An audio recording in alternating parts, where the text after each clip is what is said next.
De costas para a plateia. De Costas para a Plateia é o podcast das boas pessoas. Liderança, finanças, marketing, empreendedorismo, tecnologia. Temas complexos abordados de forma simples e descontraída. O episódio de hoje tem o apoio da Quinta da Minhoteira. Já brindámos hoje? Conhece já o novo site em www.quintadaminhoteira.pt. Apoie-nos também a Tubion, Consulting Marketing Analytics, sabe mais em www.2b-on.com.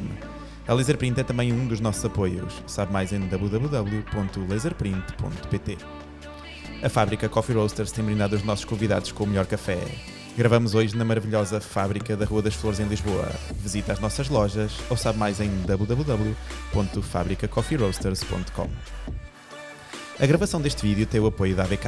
Se vês os nossos episódios no YouTube, aproveita e subscreve o nosso canal.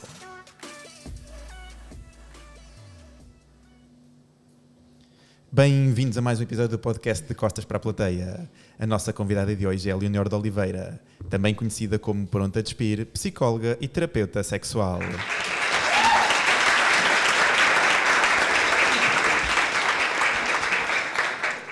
Leonor, muito bem-vinda aqui ao nosso podcast. Antes de mais, muito obrigado por teres aceito aqui o nosso convite. E como é da praxe, gostava que começasses por te apresentar aqui aos nossos ouvintes. Claro, e obrigada a ti pelo convite para começar.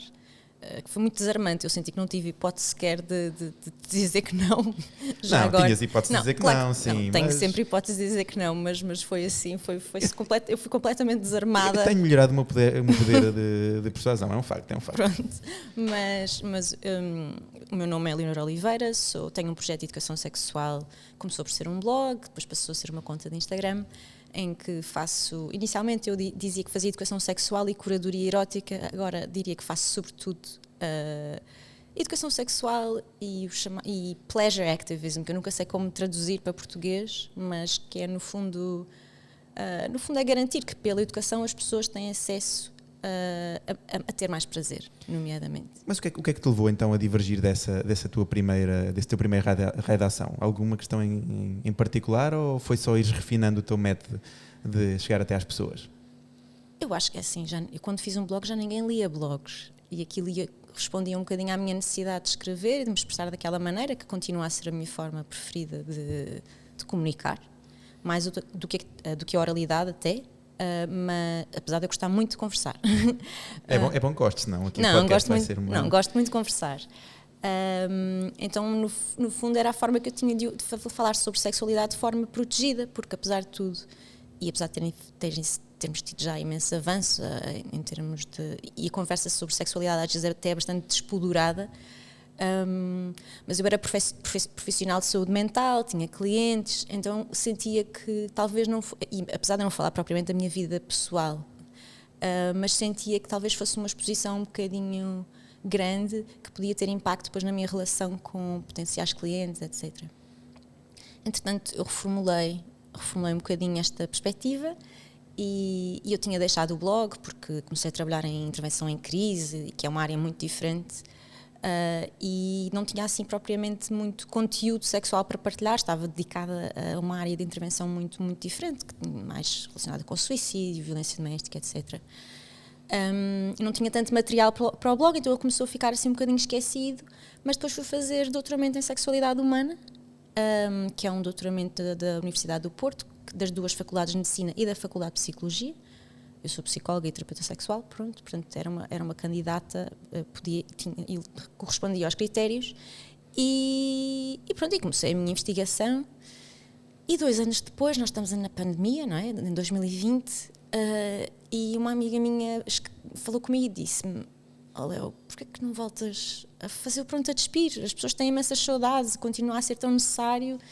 E estão agora em casa sem fazer nada, não é? Foi um bocado o que ela disse: "E agora não me venhas com a conversa que não tens tempo, nem tens conteúdo, porque tu estás dedicada a esta área novamente. Portanto, nós gostaríamos muito." Eu costumava dizer que tinha tipo 3 fãs: a minha mãe, a minha avó, e os meus amigos também. Mas tua avó, curioso, atendendo ao tema, significa que ela é bastante avançada para a idade que tem, a minha avó é uma pessoa muito interessante, sim. E pronto, então ela ofereceu-se, esta minha amiga, a Guilmar Teles, é designer, e ela ofereceu-se para dar ali um twist e para me ajudar com o Instagram inicialmente, porque eu lhe disse, olha, eu não percebo nada de redes, não tenho nenhuma vontade, não sei como é que se faz, sinto-me um bocado pateta. Então ela pegou na identidade gráfica que já tinha sido feita por uma amiga minha, outra designer, que é a Filipa Pinto, deu-lhe assim um twist e adaptou ao Instagram, e eu percebi que o Instagram na verdade é uma ferramenta de educação sexual com um imenso potencial, porque eu posso responder a perguntas diretamente. E eu inicialmente não respondia a perguntas, fazia só posts sobre determinado tema, a sexualidade. Acabavas por não interagir, não é? Eras mais positivo do que interativo? Sim, há sempre algum engagement, pessoas que fazem as perguntas, que comentam sim, ou que falam contigo em mensagem, mas eu um dia lembrei-me, olha, vou abrir aqui uma caixinha de perguntas, tentar perceber o que é que as pessoas querem saber. E eu ainda hoje me surpreendo com as perguntas que as pessoas me fazem, quer por não estar à espera, por pensar que são perguntas a que eu já respondi, ou que já foram respondidas de muitas formas, e informação a que as pessoas têm acesso. E às vezes espantam-me porque as pessoas fazem perguntas em que eu nunca tinha pensado. Fora da box. Sim, e para mim é muito interessante estes dois lados. Por um lado, eu sinto que continua a ser útil eu responder a estas perguntas que às vezes a mim me parecem básicas, mas tem a ver por eu ter estudado, por eu continuar a estudar, e depois há estas perguntas de pessoas que me fazem em mim pensar e evoluir, refletir, e eu tento fazer aquilo sempre numa perspectiva aberta, e não sei se humildade é a melhor palavra, mas eu não procuro dar respostas finais, não é? Eu tenho a minha opinião sobre algumas coisas e partilho a minha opinião, mas eu quero sempre convidar o debate, quero sempre que... Mente aberta para evoluir, é isso? A minha, sobretudo, e espero contribuir para, no fundo, ampliar a perspectiva sobre alguns tópicos, não é? Não estou a dizer às pessoas que eu sou dona de alguma verdade, não é? Eu posso ter algum conhecimento, mas o meu papel é partilhar conhecimento, dar ferramentas às pessoas, que em matéria de educação sexual são muito limitadas, e, no fundo, capacitar as pessoas a viverem uma sexualidade mais livre e mais plena, ou seja, que tenha mais a ver com elas próprias, não é? Que não seja tão imposta, ou seja, levar as pessoas a refletir sobre o porquê de algumas dificuldades, de algumas resistências que possam ter, de algumas preferências até, e pronto, para que as pessoas se possam pacificar com elas, e é isto, pronto, no fundo eu quero que as pessoas tenham mais prazer e façam sexo melhor, no fundo é melhor no sentido mais prazeroso, não é melhor com mais competência, é mais pronto, que as pessoas tenham mais orgasmos se assim o desejarem, mas se não for isso que desejam, não é por aí, é mais no sentido... Que sejam mais plenas, não é? Que sejam mais plenas e que vão mais à procura daquilo que é bom para elas e não tanto aquilo que são levadas a pensar que é melhor para elas, não é? Porque nós temos uma série de ideias do que é o sexo e ficamos muito frustrados quando simplesmente não flui, não flui ou não é aquilo que nos dá prazer, ou não é aquilo, nós até fazemos qualquer coisa que achamos que vai ser incrível e depois não é. Eu agora tenho aqui um apontamento e uma pergunta para fazer que não tinha aqui pensado. O apontamento é relativamente a essa parte, acho que o Instagram acaba por ser sempre uma descoberta para quem chega de novo, e se calhar não é muito habitual as pessoas acabarem por ir ver o teu histórico todo. Então talvez daí também apareça uma repetição de algumas perguntas, alguns temas, coisas que mesmo tu já tenhas esclarecido, que eu, pelo menos eu falo por mim, não é? Eu se calhar acabo por representar um bocado a mediania. Claro, as pessoas não entram no Instagram para estudar, não é? Exatamente. Eu gostava. E daí provavelmente aparecerem então essas sim, perguntas. Claro que sim. Outra, aquilo que eu te ia perguntar é que tu fizeste aí um apontamento interessante, que é relativamente à falta de conhecimento sexual. Achas que está muito relacionado com a falta de literacia sexual das nossas escolas? Ou achas que falta ainda muito sentido crítico aos portugueses relativamente a parte de estudar? Acham que é uma coisa natural e que já nascem ensinados? Eu acho que sim, que nós temos a tendência para acreditar que o sexo é natural. E eu não concordo. Eu acho que o sexo não é natural no sentido em que nós não nascemos necessariamente com competências para saber o que fazer para desfrutar da atividade. Não é natural neste sentido, em que nós não... De facto, a fruição da sexualidade está dependente de educação e da normalização, ou seja, da permissão para as pessoas serem, não é? Se nós estamos constantemente a passar uma série de mensagens que não facilitam a nossa fruição da sexualidade, não é? Porque nos fazem sentir envergonhados, culpados até. E nesse sentido, o que tu estavas a dizer é se tem a ver no fundo, com a falta de educação ou por as pessoas acharem que não é preciso estudar. Eu acho que há vários fatores aqui a contribuir e um deles, nós de facto não temos educação sexual na escola e há várias explicações para isso, ou seja, é um direito a educação sexual, está previsto na lei, de forma muito clara desde 2009, há um programa específico, só que os professores não têm formação para lecionar estes conteúdos, porque nem as pessoas da área da saúde têm, ou seja, eu fiz um curso de psicologia sem quase tocar na área da sexualidade, e isto é verdade também para os médicos e para os enfermeiros, e eu sou terapeuta sexual porque fui fazer um curso a posteriori, uma pós-graduação, depois de terminar a minha formação, ou seja, tudo o que eu sei foi adquirido não no meu curso. Fora do curso. Portanto, os psicólogos, a maior parte deles, não estão capacitados para trabalhar questões relacionadas com a disfunção sexual, por exemplo.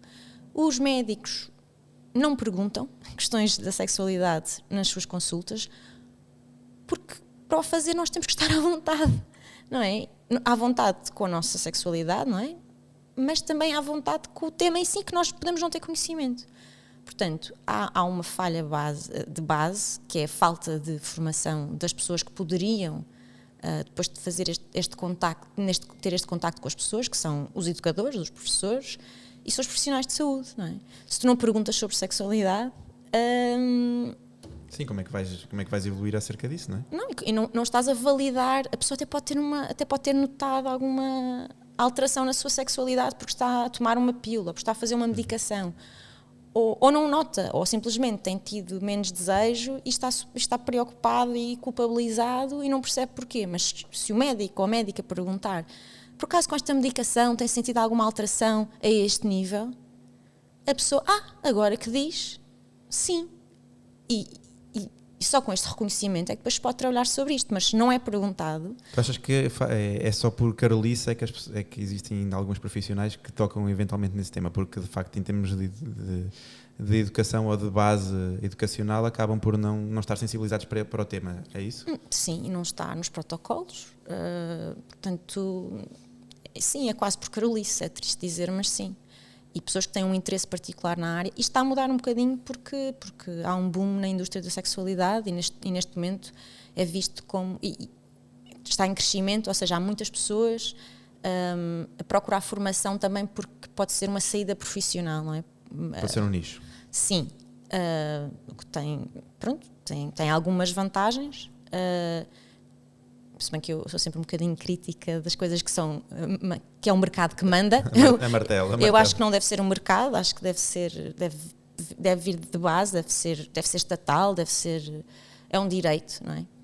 É mesmo direito, está na lei, portanto é um direito, eu posso mesmo dizer com propriedade que é um direito. Ou seja, isto é uma das questões que teria que mudar, ou seja, mesmo a educação de base, aquela que as pessoas têm acesso na escola, para começar, e depois aquelas pessoas que são profissionais de saúde, que vão fazer formação em saúde, esses então deviam ter formação específica e não têm mesmo. Tens em pouquíssimas universidades. Tens agora no Porto, que tem este doutoramento em sexualidade e que tem um grupo muito interessado em estudar sexualidade humana, que é o Sex Lab, mas tirando a Universidade do Porto, eu acho que não há mais nenhuma que...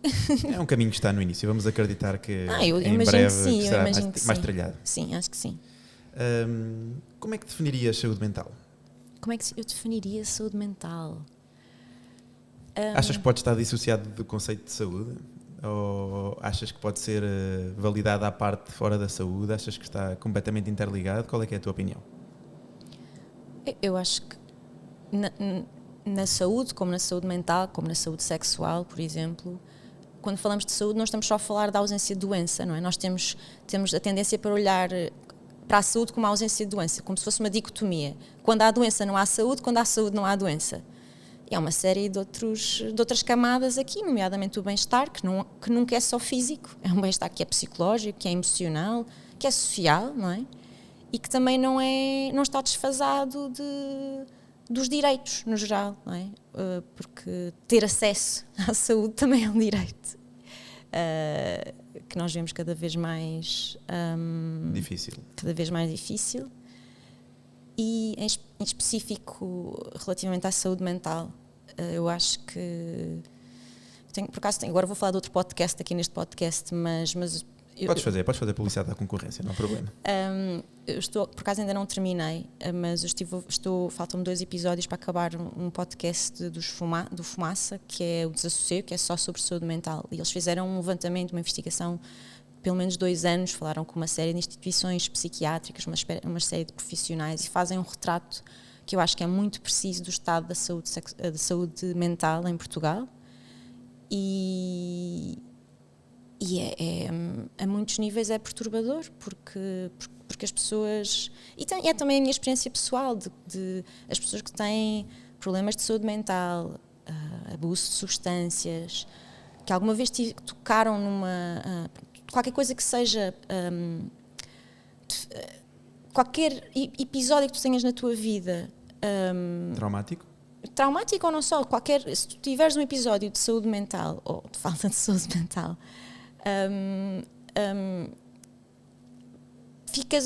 a partir daí, ficas a ser visto dessa forma pelos serviços, e o teu acesso aos serviços ficas rotulado. Às vezes é importante ter rótulos, eu acho que é importante às vezes para dar nomes às coisas, e pode ser muito libertador. Nós temos um diagnóstico de depressão ou de qualquer outro problema, pode ser muito libertador, mas às vezes também é um grande peso, não é?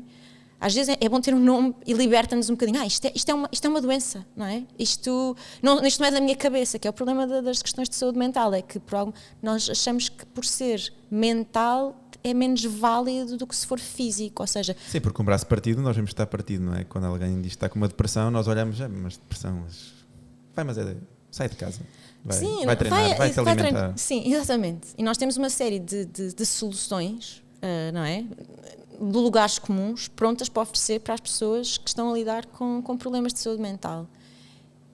E a culpa não é das pessoas, as pessoas estão bem intencionadas quando dizem estas coisas, mas reflete uma incompreensão grande do que é uma doença mental. Do que é uma doença mental. Que para algumas pessoas é mais passageira, para outras pessoas é mais crónica, mas que é uma doença, pronto.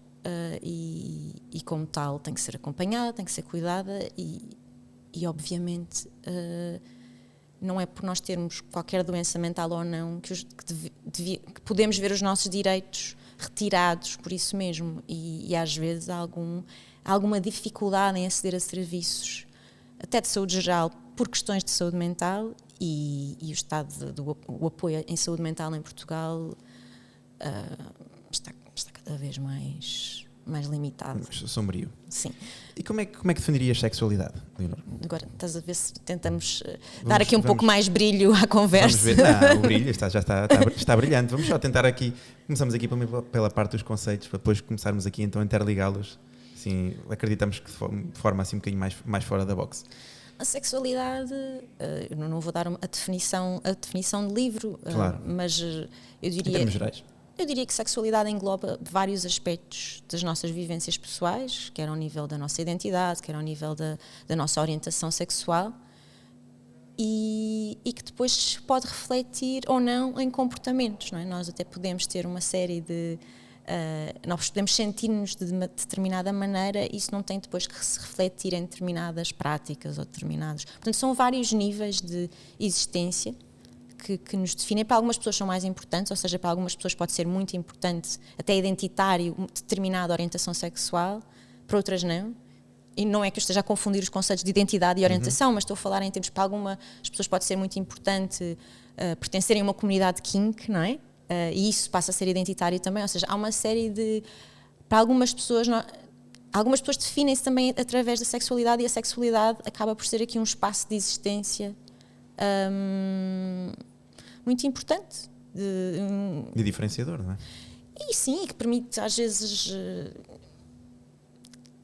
exercitar liberdade, como talvez uma série, bom, claro que eu estou aqui, tenho aqui os meus vieses, porque obviamente eu tenho muito interesse em sexualidade, e para mim a sexualidade é eu tenho uma visão muito positiva da sexualidade e vivências muito positivas da sexualidade, Se não fosse enviesado não tinha convidado, não é? Se não fosse para falar a sua claro, mas pronto, eu não quero,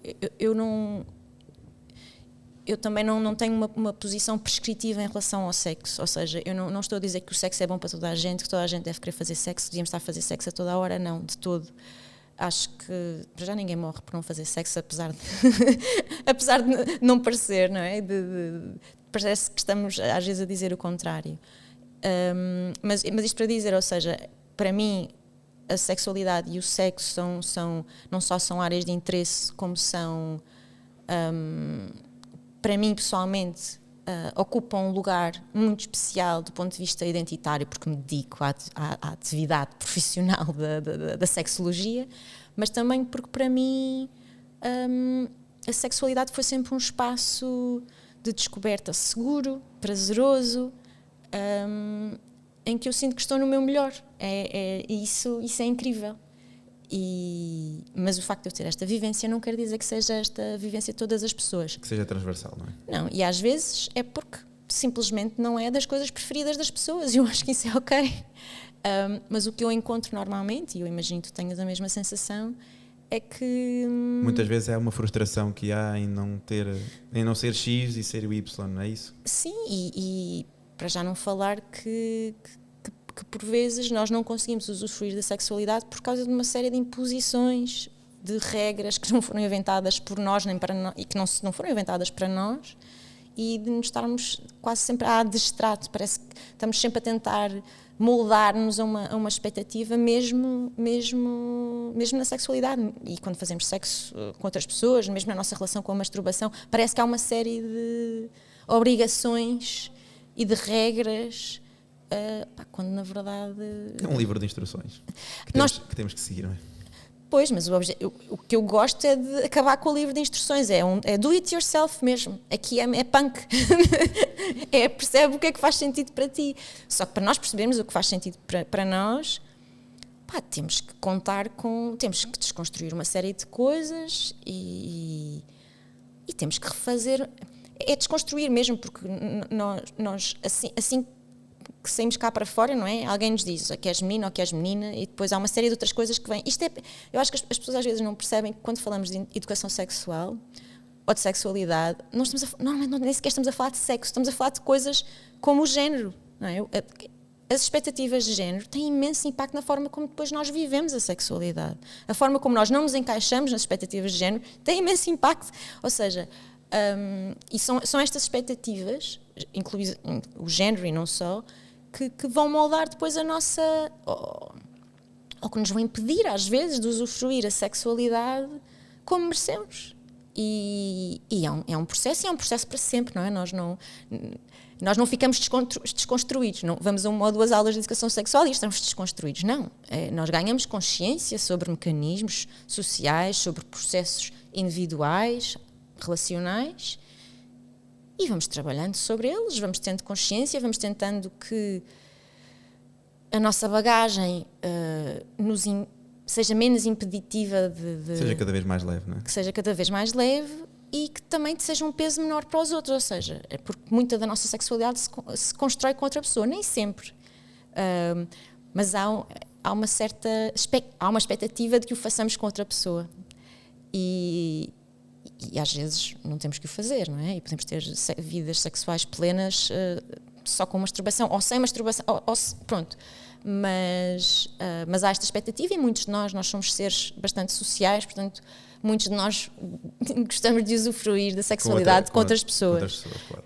E, portanto, esta questão da bagagem pesa-nos a nós, mas às vezes também pesa a quem está connosco. E o objetivo é que fique mais leve, exatamente como disseste, e às vezes nestes processos também conseguimos que a bagagem do outro fique mais leve e conseguimos, agora ia dizer uma coisa super pirosa, ia dizer e que podíamos voar melhor, mas não sei. Eu só te dei água, não te dei mais nada. Vamos não é patrocinado por outros. Eu estava agora aqui a ouvir-te e eu acho que é por isso que é tão importante nós irmos falando sobre estes assuntos. Eu fui para aí há pouco tempo e acabo por estar sempre com a Jéssica, com a minha esposa, a discutir que o nosso objetivo enquanto pais é quebrar com o ciclo. Aquilo que nós passámos na nossa infância e que nós vimos os nossos pais passarem é chegarmos agora enquanto somos pais e mudarmos isso. e acho que o mesmo é capaz de ser expansível a outras áreas da nossa vida. Nós, ao estarmos a falar sobre a parte da sexualidade, se calhar há uma série de conceitos que nós tínhamos connosco, que se calhar para a nossa filha já queremos que ela veja com outros olhos, e apenas conversando sobre eles é que nós conseguimos, de facto, desconstruir e vermos a melhora das soluções. E eu vou agora aproveitar aqui o teu gancho e perguntar-te como é que tu achas que está a sexualidade em Portugal. Ainda estamos um bocadinho na idade das trevas, ou achas que o português já começa a falar mais sobre sexo de forma mais aberta? Eu acho que nós sempre falámos sobre sexo, quer dizer, sempre falámos sobre sexo, sim, mas com uma série de regras, não é? E as regras é que têm mudado. Ou seja, houve muitas alterações do 25 de Abril para cá, que eram mais promissoras do que depois ou seja, falava-se numa revolução sexual, não parece que tenha acontecido nenhuma revolução sexual, mas de facto os discursos mudaram um bocadinho, sobretudo a forma como nós olhamos para a sexualidade das mulheres mudou muito. Mas também é um grande trabalho de ativismo das próprias mulheres. Claro, sim, e dos aliados também, não é? Mas, claro que sim, mas isso de facto nós temos conseguido mudar, ou seja, se calhar, e falando especificamente de Portugal, no pré-25 de Abril, era aquele clássico entre marido e mulher não se mete a colher, os homens estão sempre prontos, as mulheres não gostam de sexo, ou seja, aquilo é bom para... São frígidas. Sim, exatamente, estas são as ideias. Claro que depois as pessoas viviam a sexualidade de outra maneira, mas este era o discurso público. Clichê. A partir do 25 de Abril, houve movimentos de amor livre, ativismo LGBT, feminista, pronto, que só bastantes décadas mais tarde é que conseguiram ver alguns direitos implementados.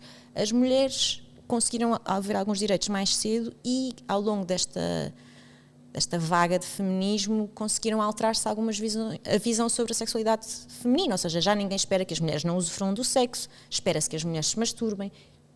Pronto, espera-se que, temos algumas dúvidas e continuamos a ter este debate, quem é que tem mais desejos, são os homens, são as mulheres, como se isso interessasse. É uma competição, não é? Pronto, como se isso interessasse para alguma coisa, mas nós olhamos para as mulheres como sexuais.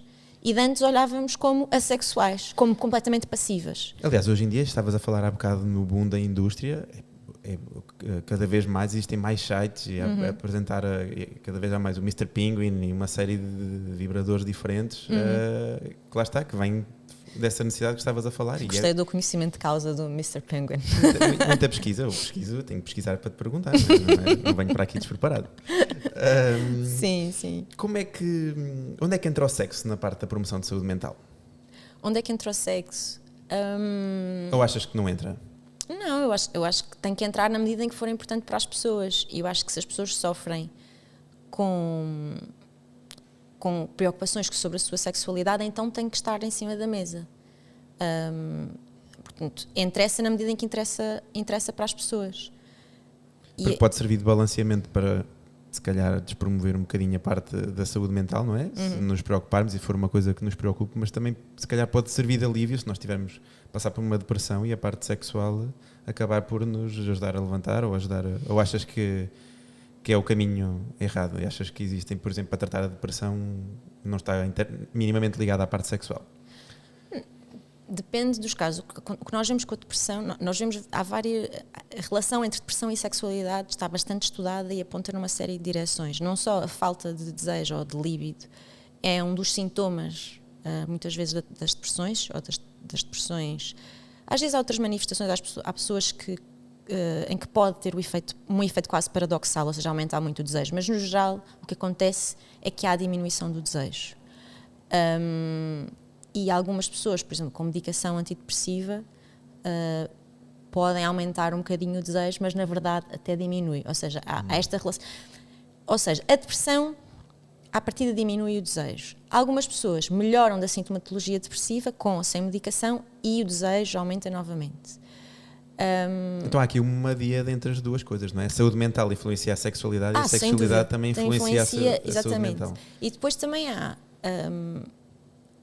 há pessoas que, por exemplo, fazem medicação antidepressiva, mas que depois, que é importante para controlar uma série de sintomas, mas que uma das consequências é a perda de desejo, ou dificuldades de ereção, ou dificuldades de orgasmo. ou ejaculação mais tardia, e são situações que causam mal-estar às pessoas e que as pessoas às vezes nem têm espaço para falar sobre elas com as pessoas que as medicam. E às vezes há mudanças de medicação podem ter imenso impacto. Portanto, eu convido as pessoas que sentem isto e que sentem que, por exemplo, uma medicação está a ter efeito... Porque às vezes nós temos que tomar medicação crónica e temos que o fazer e está tudo ok. Mas isso não significa que não possamos discutir alternativas à medicação ou ao estilo de vida, ou o que for, para controlar este aspecto das nossas vidas que pode ser muito importante e com que nós muitas vezes nos preocupamos. Mas tu achas que provavelmente muita gente acaba por não se calhar fazer essa associação, não? A parte da medicação, precisamente por causa daquela falta de conhecimento que falavas há bocado. É importante os médicos perguntarem ou avisarem, dizer, olha, isto pode acontecer, tenha atenção, ou seja, abrir a porta. As pessoas, acontece muitas vezes, nós em consulta podemos abordar, eu sou terapeuta sexual, portanto obviamente eu abordo as questões da sexualidade e as pessoas já vêm ter comigo já com essa... Pronto. Mas basta um médico, tu basta mudares a forma como fazes as perguntas e fazeres a pergunta, ou dizer, olha, isto pode ter impacto a este nível, se acontecer diga-me alguma coisa. E a pessoa sabe que pode falar contigo. Se tu não disseres nada... Isto a mim aconteceu pessoalmente, com a pílula, por exemplo. A mim ninguém me disse que a pílula que eu estava a tomar podia ter impacto. Eu tinha 20 anos, ou 21. Ninguém me disse que aquilo podia ter impacto ao nível do desejo, mas teve imenso, e era uma coisa que me dava imenso sofrimento. E não associavas à pílula? Eu não associava à pílula, não fazia a menor ideia. Fazia a menor ideia que tinha a ver com a pílula, e a certa altura eu quis deixar a pílula, não por causa disso, mas porque também me fazia aumentar de peso, e troquei de contracepção, e de repente disparou. Sim, uma diferença enorme. E eu disse isso, a certa altura eu disse isso à minha médica, e ela, pois, salvam-se casamentos só por tirar a pílula. Ela disse-me isto assim. E eu, uau. Espero que tenha escrito um livro de reclamações. Não, eu até gostava muito da minha médica de família, mas são quê? Consultas de 5 minutos. Eu percebo que os médicos não tenham tempo para perguntar tudo, mas de facto para mim teria sido importante esse aspecto ter sido valorizado, porque eu, em vez de andar a bater com as paredes, porque que eu não queria fazer sexo com o meu namorado quando gostava tanto dele, não é?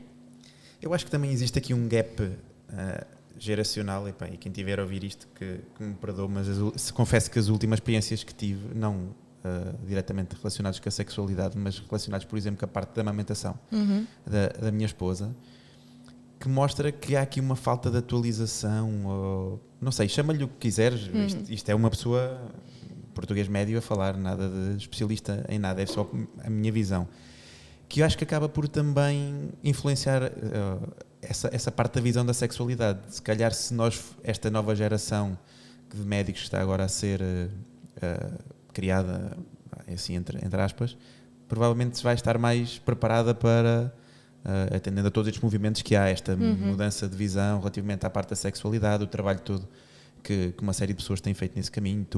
Lembro-me agora da Tânia Graça, claro, que tem uma exposição enorme. Provavelmente os próprios médicos acabam por estar mais atentos a isso e se calhar já fazem essa adenda, não sei. Talvez, eu espero que sim. Se calhar é um mix de uma série de coisas. Eu espero que sim, não é? Mas enquanto não tivermos protocolos oficiais, tu podes ir por ti mesmo, mas quer dizer, estás muito mais protegido se fizer parte de...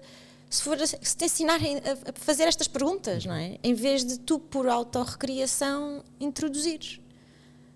Sim, sem dúvida. Portanto, o sistema tem que mudar, não é? Não são as pessoas... Às vezes, são as pessoas que levam os sistemas a mudar, mas já é gritante que o sistema tem que mudar, não é? Porque as pessoas têm perguntas e têm preocupações e sofrem muito. E já não estamos nos tempos de há 20 anos atrás e 30 anos atrás, não é? Não, é muito diferente. E como te disse, já houve uma série de alterações, mas nós continuamos a ter visões altamente estereotipadas sobre o que é a sexualidade masculina. Mudou muito em relação à sexualidade masculina. Mas eu diria que os mitos em que nós acreditamos sobre a masculinidade não são muito diferentes daqueles há 50 anos. Nós continuamos a achar que o que os homens sentem em relação ao sexo, que é igual, continuamos a ter exatamente a mesma opinião. E não corresponde, não é? As pessoas são todas diferentes e continuamos a discutir diferenças de género quando se calhar devíamos estar a tentar perceber as pessoas, em vez de estar à espera que se comportem de determinada maneira. Rotulá-las. Sim. Mas a masculinidade tóxica, falta-me ali uma sílaba, abunda e tem imenso impacto na forma como os homens e as pessoas que são socializadas como homens vivem a sua sexualidade. E como sofrem também depois quando sentem que não estão a performar à altura. Com influência na saúde mental? Com influência na saúde mental. E curiosamente, os homens procuram menos, tu deves ter noção disto, têm mais dificuldade ou pedem menos ajuda em saúde mental. Ou seja, as consultas de saúde mental dos hospitais são muito femininas, têm muitas mulheres, têm sobretudo mulheres. O que leva a que as mulheres, por exemplo, morram menos por suicídio e porque pedem ajuda e que infelizmente os homens por questões, não será só isto, mas por questões da masculinidade têm mais dificuldade em pedir ajuda emocional, mas provavelmente até ajuda médica, mas emocional especificamente, e faz com que não possamos intervir. E pronto, para quem nos está a ouvir, estamos a falar de suicídio, eu acho que é importante que as pessoas saibam que há ajuda e que está disponível e que nós até podemos pôr nos detalhes do episódio como é que as pessoas podem aceder. Claro que sim. Aliás, uma série de sites que tu achas que são importantes. Sim, posso partilhar, porque eu não gosto de falar destes temas e depois deixar, não é? Pode ser gatilho e depois deixamos aqui no ar, eu prefiro dar o caminho logo também. Sim. Mas a verdade é que em relação à sexualidade, porque está tão associada à identidade masculina, os homens pedem ajuda. Os homens, quando têm uma disfunção sexual, vão procurar terapia sexual ou vão ter com o urologista, que é muito curioso, que é uma coisa que nós não vemos na saúde mental no geral, mas em questões de disfunção sexual, sobretudo disfunção erétil, ejaculação prematura, os homens até procuram, não tenho percentagens na cabeça, mas apesar de tudo, é uma área em que eles procuram ajuda. Mas calhar também por isso que estás a dizer, por causa dessa série de preconceitos que existe, que o homem tem que fazer isto, aquilo outro e performar, porque senão há aqui algum... Mas neste sentido é protetor, não é protetor, mas leva a que procurem ajuda porque tem que performar. O que acontece é que depois nós em terapia sexual dizemos, olha, mas tem que fazer uma avaliação médica antes de tratarmos das questões mais emocionais. E as pessoas vão ao médico, receitam-lhes Viagra, Cialis ou o que for e nunca mais aparecem na consulta, porque são medicações altamente eficazes em gerar ereções, mas não estás a tratar de crenças disfuncionais sobre sexualidade, não estás a tratar de desejo, não estás a tratar, porque tu teres uma ereção não significa que tenhas mais desejo, tu teres uma ereção não significa que tenhas prazer.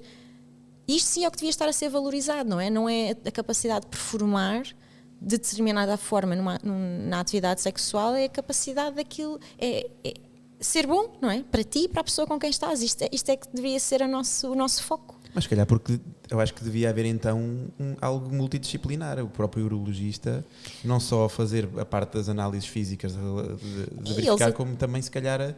Eu por acaso passei por uma situação já há bastantes anos, onde estava com os níveis de prolatina elevadíssimos. E acabou por... Acho que fui a 2 ou 3 urologistas diferentes, porque não percebia porquê. E depois, agora, quando olho para trás percebo o porquê, é a parte psicológica sem sombra de dúvidas, mas não houve nenhum médico que dissesse assim, olha, João, atenção que esta parte aqui está muito relacionada. Não diziam que simplesmente era biológico, isso agora passa, ou isso vai passar, ou isso vai... Não é suposto nós temos que perseguir médicos para nos darem uma resposta, não é? Mas sim, mas é importante pedir ajuda e às vezes é um bocadinho frustrante, mas a ajuda existe e no caso da sexualidade nós temos, e na saúde mental também, nós temos que ensinar as pessoas a pedir ajuda. Que é fundamental, não é? Fundamental. Ou seja, temos que as capacitar a pedir ajuda. Para isso precisamos de as fazer sentir que as suas queixas são legítimas. E essa é a nossa maior dificuldade. Eu estou a olhar ali para a câmara, não sei o que se passa ali. Ok, é um quadrado só, está bom. O que é que agora vamos lá então aqui? Agora perdi-me aqui a pensar na câmara. Relativamente àqueles mitos da parte da saúde mental, contributos de uma sexualidade positiva para a saúde mental, o que é que tu poderias aí, top 3 de contributos? Sim, on the spot, já, top 3. Contributos da sexualidade para a saúde mental, ou da sexualidade positiva para a saúde mental? Sim. Eu acho que... Porque por norma dizem sempre, faça sexo porque a sua pele vai melhorar. Não, pois é. Não é? Não, tens razão. Eu diria que o prazer, até porque em termos de saúde mental, a perda de prazer ou a perda marcada de prazer é muitas vezes um sintoma muito importante das questões de saúde mental. Chama-se anedonia, é o nome do sintoma. E o sexo é uma fonte, ou pode ser uma fonte de prazer, deve ser uma fonte de prazer, na minha perspectiva. Portanto, prazer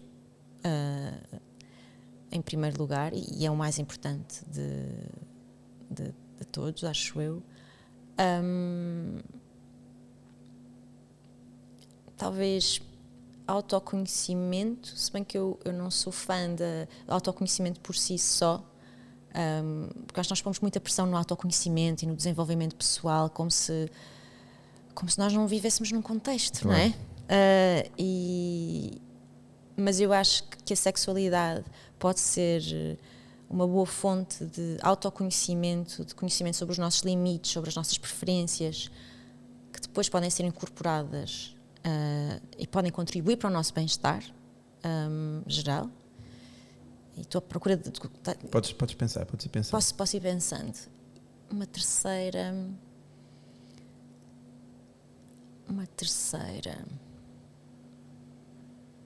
Tanta coisa. Mas queria um chavão, sabes? Queria um gancho. Querias aquele agora... Queria aquele brilhantismo.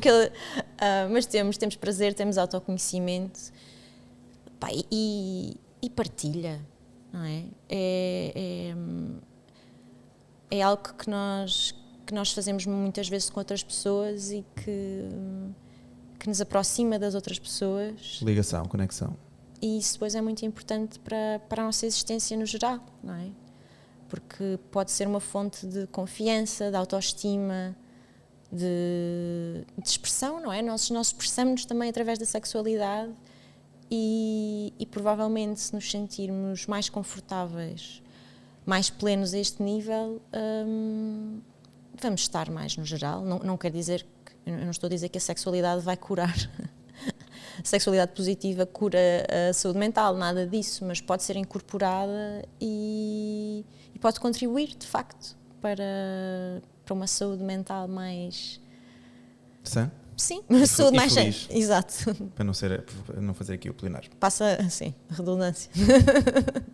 À medida que os anos numa relação vão passando, por norma costuma sempre ficar aquele clichê, não é? Que o sexo vai tornando mais rotineiro. Essa rotina acaba por também ter influência na saúde mental ou achas que acaba por ser uma consequência das relações e da gestão das relações?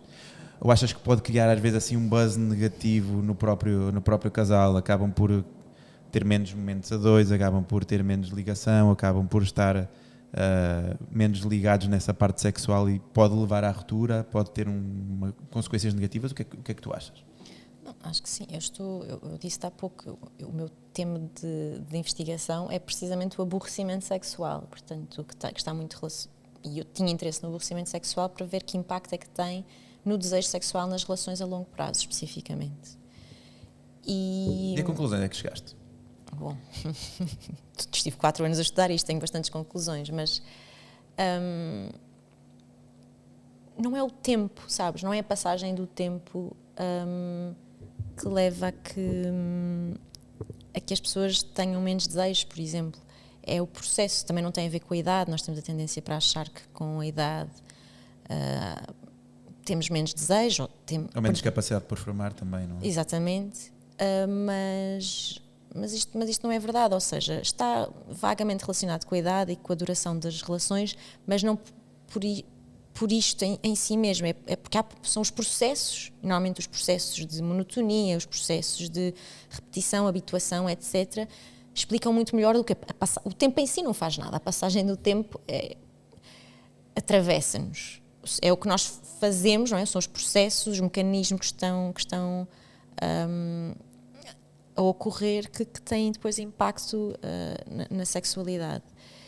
E a verdade é que nós temos a tendência para sentir que, se não desejamos a pessoa, é porque se calhar já não estamos apaixonados ou porque já não há amor, quando o desejo floresce da intimidade e da conexão e da dedicação, ou seja, nós temos um bocadinho a tendência, e como o amor, não é?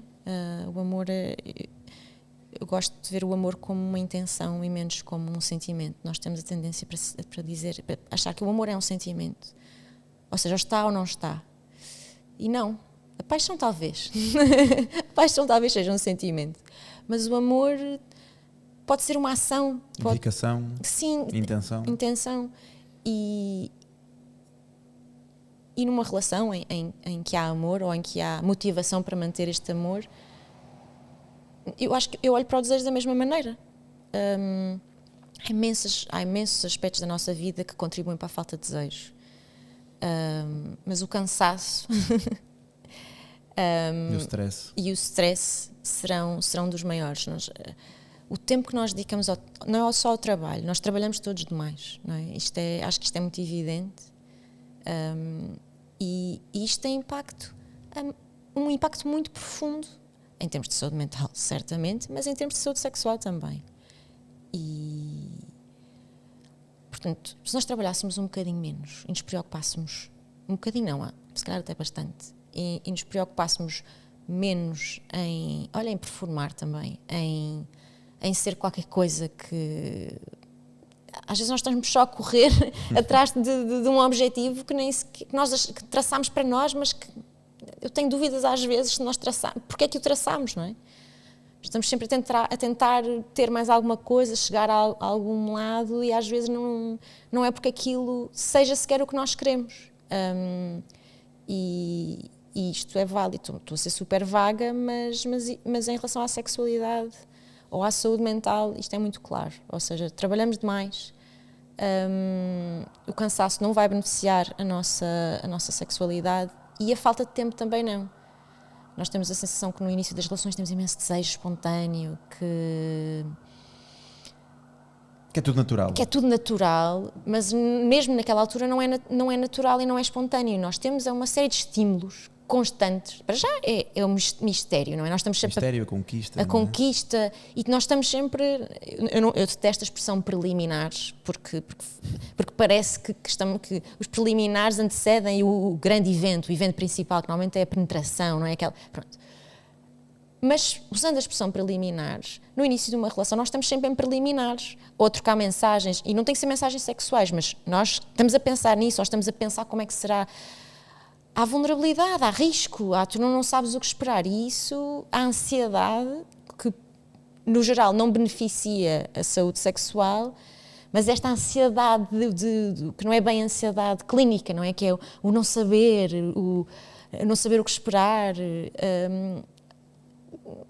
é muito benéfico para o desejo. E isto, obviamente, quando vives com alguém, quando tens filhos, quando trabalhas demais, não há tanto espaço para fazer crescer o desejo. Ou seja, implica criar esse espaço, de preferência sem estarmos cansados, não é? Porque senão, se criarmos espaço e estivermos muito cansados, o que fazemos é dormir, porque é o que nós precisamos mais do que fazer sexo, garantidamente. Dormir e comer são necessidades básicas. O sexo não é um instinto. É um bónus. É um bónus, exatamente. O sexo é um bónus. Acho que isso é uma boa maneira de ver as coisas. Mas o sexo nós temos tempo a usufruir da sexualidade, permite-nos viver. Quando nós estamos só a sobreviver, não é? Comer, dormir, trabalhar, comer, dormir, a atender a necessidades básicas nossas ou dos outros, se tivermos filhos, não é? Estamos preocupados com as necessidades básicas de alguém.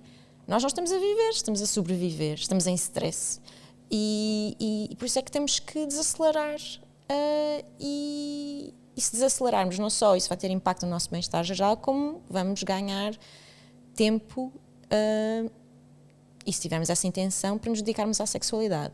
Aqui em relação à sexualidade, é que nós depois não sabemos como o fazer. Nós até podemos saber, isto está um bocado rotineiro, o que é que vamos fazer? Compramos um sextoy. Ok, mas depois usamos o sextoy e às tantas isso também se torna rotineiro. Portanto, é uma pescadinha de rabo na boca. Portanto, não é por comprarmos mais, termos mais, não é por fazermos todas as posições. Não, tem a ver com tempo, tem a ver com cultivar a intimidade, tem a ver com conversa. E isto é muito... Comunicação. Não é só comunicação, é percepção, é haver espaço para a comunicação e às vezes só comunicar já aumenta a satisfação sexual, mesmo não faças mais sexo. É muito curioso. Nós sabemos que quem comunica mais está mais satisfeito, mesmo não esteja a fazer mais sexo, que é muito curioso. Portanto, só falar sobre sexo já aumenta a satisfação sexual, mesmo que não faças sexo. Isto é incrível, não é? Portanto, é a comunicação, mas não é no sentido de... É só o facto de haver a possibilidade de poderes comunicar e ser vulnerável e falar de preferências, por exemplo, de possibilidades, isso já melhora. Exatamente. Muito bom. O preconceito sexual ainda é uma realidade em Portugal e vemos-la em muitos fatores aqui da nossa sociedade. Como é que as pessoas podem lidar com essas questões negativas? Isso também acaba por influenciar a saúde mental de quem acaba por sofrer esse preconceito sexual? Claro, há um sintoma específico. Nós, quando falamos, por exemplo, de pessoas LGBT, QIA+, nós temos... São pessoas que sofrem um tipo de stress, um tipo de preconceito que resulta em stress minoritário, que tem um impacto muito específico na saúde mental. E eu quero ter muito cuidado quando digo isto, porque eu não estou a dizer que as pessoas LGBT têm mais questões de saúde mental por serem LGBT. Até podem ter mais questões de saúde mental, mais depressão, mais ansiedade, mais ideação suicida, não por serem LGBT, mas por causa do estigma e por causa do preconceito. Aliás, a pergunta era exatamente nesse sentido, não é o ponto de partida, mas sim aquilo que envolve tudo aquilo que envolve essa... Ou seja, claro que tem impacto, tem imenso impacto e eu até podia falar de números, mas é tão perturbador que eu acho que nem precisamos de falar sobre isso, mas de facto o impacto é gigantesco. Eu ontem eu vivo nos Anjos, aqui em Lisboa, que é um sítio multicultural, mas extremamente hipster, vamos ser honestos. As pessoas estão muito ligadas, é um nicho muito woke, não é? Fala-se de sexualidade com facilidade, há uma série de grupos ativistas que se movimentam naquela zona. E eu estou habituada a estar muito à vontade a todos os níveis no meu bairro. Só que por acaso fui ver uma casa noutro sítio, no outro dia, porque preciso mudar de casa. E tudo bem, pronto, tudo ok, na casa, etc. Mas depois fui a um café, ali ao pé. E eu sentei-me e estava com mais 2 pessoas. Uma tasca, pronto, beber uma cerveja, uma coisa normalíssima. Opa, e eu nem há 5 minutos lá estava, eu já estava a ouvir comentários homofóbicos e... Percebeste que aquela zona não era a zona onde querias viver? Não, até eu vou viver para lá, até porque, pronto, podemos falar de questões de habitação, que são gravíssimas neste momento no nosso país, em particular em Lisboa. Portanto, eu não tenho sequer alternativa. Quer dizer, teria, mas não tenho. Vamos assumir. Não tenho alternativa. Portanto, mostra que eu tenho também trabalho a fazer, se calhar, naquela comunidade. Pronto, é isto. Sim, podes vir a ser uma influência positiva. Olha, tens lá um nicho de mercado para... Não, eu não levo como nicho de mercado, é mesmo uma necessidade. Só uma provocação. Eu sei. Eu tenho competências para fazer, para criar mudança naquilo. Não é a minha obrigação, eu não tenho, mas é... Vais tornar o bairro um sítio melhor. Espero que sim. Espero que sim. Nós aqui no podcast acabamos por falar bastante de liderança. Aliás, foi uma das perguntas que me fizeste quando eu te convidei, não era para aqui, o que é que a liderança poderia influenciar. Eu tive de estar a pensar na pergunta que te iria fazer. Mas tu achas que uma pessoa com características de liderança na vida geral, que acaba também por as manifestar na parte sexual, ou achas que se de alguma forma essa parte de líder, essa parte de tomar as rédeas, se for contrariada, pode influenciar a saúde mental da pessoa? Eu não sei se vou responder aquilo que tu estava à espera. Eu não estou à espera de nada, aliás. Eu venho para estes podcasts e para estes episódios de mente completamente aberta, pronto para aprender, e por isso é que é maravilhoso estes insights que vou tendo dos nossos convidados. É muito curioso como às vezes a nossa sexualidade não espelha necessariamente o nosso papel no mundo, nas outras áreas. E nem sempre pessoas mais assertivas são pessoas mais dominadoras, pessoas que ocupam lugares de poder são pessoas mais dominadoras, pode ocorrer até o contrário. E há um estudo muito engraçado e é correlacional, portanto, isto não é causa e efeito, é só um dado para as pessoas pensarem, mas nos Estados Unidos, nos estados mais conservadores, ou seja, mais republicanos, são os que pesquisam mais pornografia com o tema cuckolding, que é basicamente mulheres a terem relações sexuais com pessoas que não são os seus parceiros, com os seus parceiros a ver, ou seja, pronto. E isto é muito curioso. E eu não estou a dizer que não é por serem, não estou a dizer que os republicanos são mais. Claro. Mas achas que é uma hipocrisia ou não? Não, bom, hipocrisia é um mundo está cheio, não é? Obviamente. Sim, mas nessa comparação não, da mesma, que fizeste.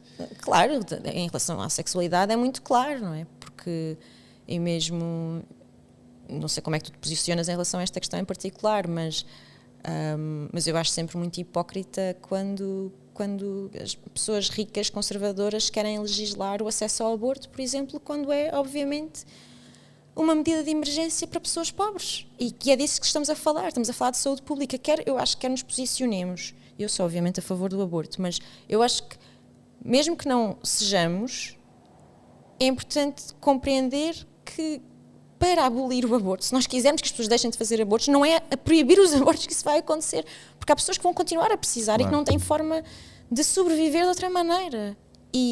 Eu posso fazer já aqui uma adenda. Eu, primeiro, acho que os homens não deveriam ter a possibilidade de fazer qualquer tipo de consideração no que toca ao aborto das mulheres, não é? Isso é uma decisão que caberia única e exclusivamente à parte das mulheres, e sem sombra de dúvidas que, enquanto não tivermos uma educação cada vez mais transversal, que o aborto vai ser uma necessidade, porque se nós repararmos, e eu nunca vi estudos, e isto é mais da minha percepção, e mesmo da minha percepção enquanto polícia, e ter trabalhei na Amadora há 3 anos, portanto, tinha algum contacto com essa realidade, e sem sombra de dúvidas, que são os mais desfavorecidos e os mais pobres que acabam por recorrer. Claro.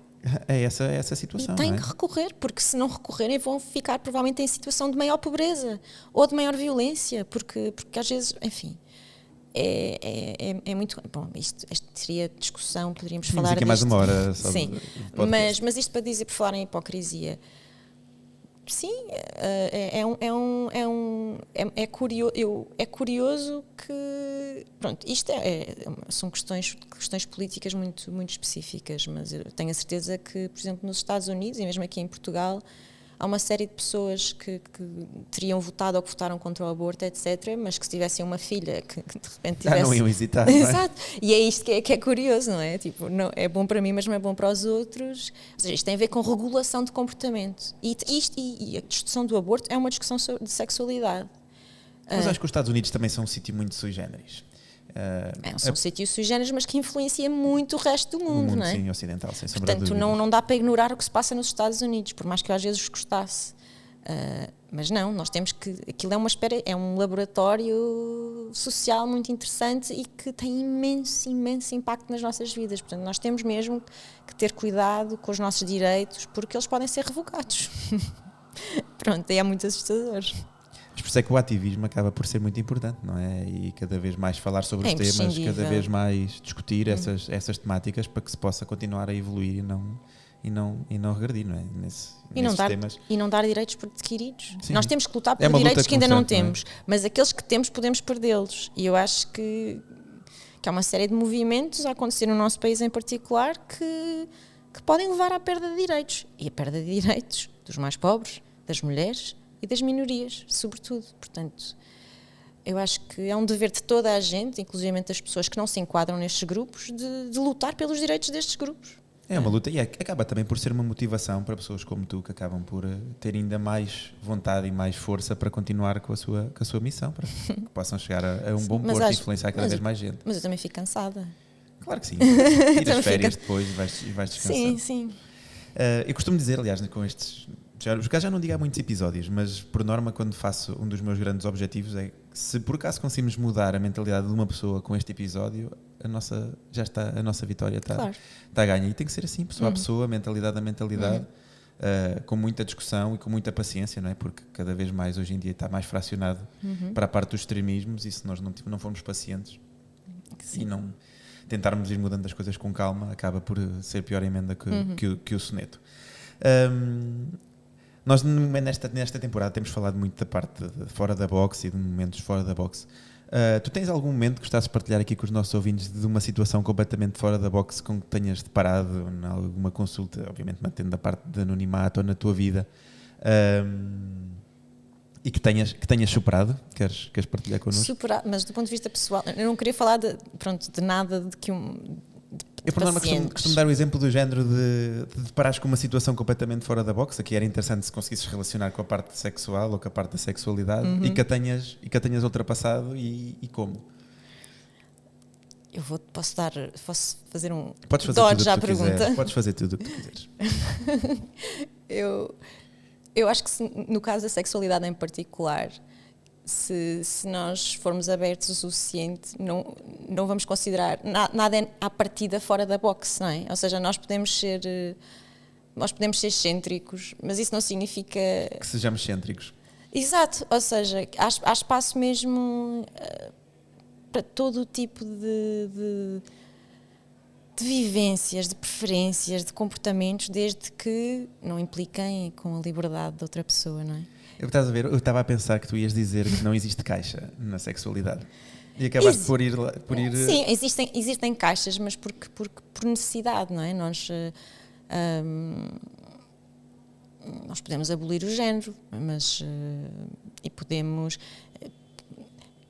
ainda não faz... Para mim faz-me sentido continuar a utilizar designações de género, porque acho que abolir o género seria ignorar uma série de características específicas da socialização masculina e feminina, por exemplo, que são importantes.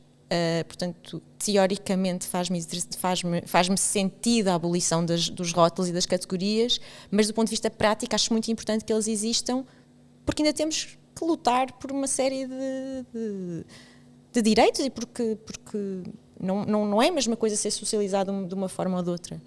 E é um bocadinho aquilo que já falámos há pouco. Às vezes ter uma caixa dá-nos imensa liberdade, dá-nos uma liberdade para ser, não é? Há um grupo, há alguém que se identifica, e na sexualidade há sempre alguém que gosta do mesmo que nós. Podemos não ter encontrado, mas com o advento da internet fica tudo mais fácil. Há comunidades online para preferências super específicas. Portanto, quer dizer, há os furries, há pessoas que se gostam de vestir de animais peludos, tipo peluches. Há pessoas que... há todo o tipo de fetiches. Fãs do Chewbacca, já sabem. Se por acaso ainda não achavam que eram excêntricos, há mais pessoas que também gostam dessas. Certeza que há pornografia com motivos do Star Wars. De certeza absoluta, eu nunca procurei. Sim. Agora que eu digo, bom, obviamente, específico, mas essa pergunta autorrespondia, nem parece teu. Mas não me estou a lembrar, quer dizer, eu posso falar... Estavas a pensar no exemplo mais borderline que poderias apresentar, não é? Mas e mesmo assim... Eu tenho alguma dificuldade, porque depois... Por causa eu nunca iria revelar nada sobre não, mas tu já passaste com distinção Passei com distinção, não é? Sim, acho por acaso que sim. Gostei. Estamos a chegar ao fim. Sim. Eu não sei se tens mais algum assunto que gostasses de tratar. É bom também, vais lançar um livro, não é? Sim. Em princípio vai sair agora na próxima semana, depois deste episódio estar no ar. Queres falar um bocadinho sobre ele? Sim, gostava. Muito obrigada por me perguntares. Eu às vezes esqueço-me destas coisas, portanto é bom que... Sim, estou a escrever um livro que é precisamente o resultado do Q&A do Pronto a Despir. Portanto, eu tive vários anos a responder a perguntas das pessoas E depois fiz uma análise temática, ou seja, dos temas mais frequentes, e dividi, agrupei os temas as perguntas em temas, pequenos temas e grandes temas, e disso resultou um livro chamado É Normal, com um subtítulo que é: quando falamos de sexualidade, a resposta é normalmente sim, porque de facto as pessoas, isto ainda é das preocupações mais comuns, as pessoas acabam ou começam as suas perguntas com: é normal que eu sinta X, ou no outro dia fiz não sei o quê, é normal, ou um colega meu disse-me que... E é normal, as pessoas têm esta preocupação, onde é que se enquadram, não é? Querem pertencer a algum lado, querem garantir que a sua experiência não é nem moralmente reprovável, nem... É aceitação, não é? Estamos permanentemente à procura da aceitação. Sim, queremos saber se somos saudáveis, se somos normais e saudáveis, é isto. E por isso é que o livro que fala, eu vou à identidade de género, vou à orientação sexual, depois falo muito de resposta sexual e de saúde, e bastante sobre relações, portanto, quer de sexo casual, quer relações a longo prazo, quer não monogâmicas. As pessoas perguntam muito sobre não monogamias hoje em dia. Falo sobre consentimento, e o objetivo é responder às perguntas, uma a uma, ou seja, se as pessoas tiverem uma dúvida específica vão ver a resposta a essa pergunta, mas se quiserem ler o livro no seu todo, aquilo tem uma narrativa, ou seja, cada pergunta vai acrescentando à anterior, pelo menos eu construí desta forma. É serviço público, basicamente. Sim, até porque eu fiz, enquanto escrevia a minha tese de doutoramento, em simultâneo, e um podcast que fiz com a Quickie, que é uma marca de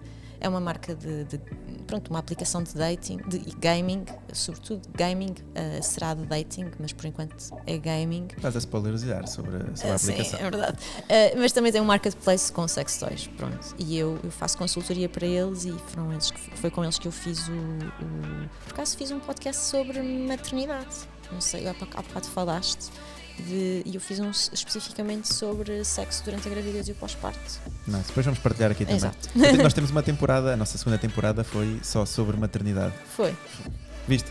Não ouvi nenhum episódio dessa temporada. Não, mas foi porque eu quis fazer uma homenagem às mães. Eu acho que não as valorizava tanto até ter uma em casa. E sem sombra de dúvidas são as heroínas deste mundo. Olha, tinha aqui mais 1001 perguntas na cabeça para te fazer. Vou deixar para um segundo episódio agora mais para a frente. Já vamos aqui com 1h07, portanto, muito fácil termos chegado até aqui. Muito obrigado. Onde é que as pessoas podem encontrar o teu livro? Onde é que podem seguir no Instagram? O Instagram é o Pronto a Despir. O livro, suponho que estará disponível em todas as plataformas, é da chancela da Penguin, portanto estará em todos os lados. Mr. Penguin em todo o lado. O Mr. Penguin em todo o lado, exato. Mas eu suponho na UC, nos sítios normais. Sim, podem procurar. Eu estou-me a rir porque o Mr. Penguin, eu falei nele com um fã dele, não foi um dos meus melhores amigos que me falou do Mr. Penguin, e eu por acaso fui procurar o que era o Mr. Penguin. Daí a ter um conhecimento sobre o... Mas então explica o que é o Mr. Penguin para as pessoas não... As pessoas vão procurar, não queres dizer? Vão procurar, elas vão procurar. De qualquer forma, fica já aqui também aqui aos nossos ouvintes. Depois iremos oferecer um livro aqui da nossa Raquel, autografado. Da Leonor, desculpa, da nossa Leonor, autografado. Portanto, depois é só irem seguindo aqui as nossas redes sociais, que depois eu falo mais sobre isso. Boa. Leonor, muito obrigado. Agora vou ter que te oferecer amêndoas aqui por causa da Raquel. Não sei onde é que fui buscar. Não é Leonor Raquel, pois não? Não. Pena. Quase que podia ter brilhado aqui mais um bocadinho. Muito obrigado aqui por este bocadinho e por esta horinha aqui que passámos juntos. E foi mais um episódio de Costas para a Plateia.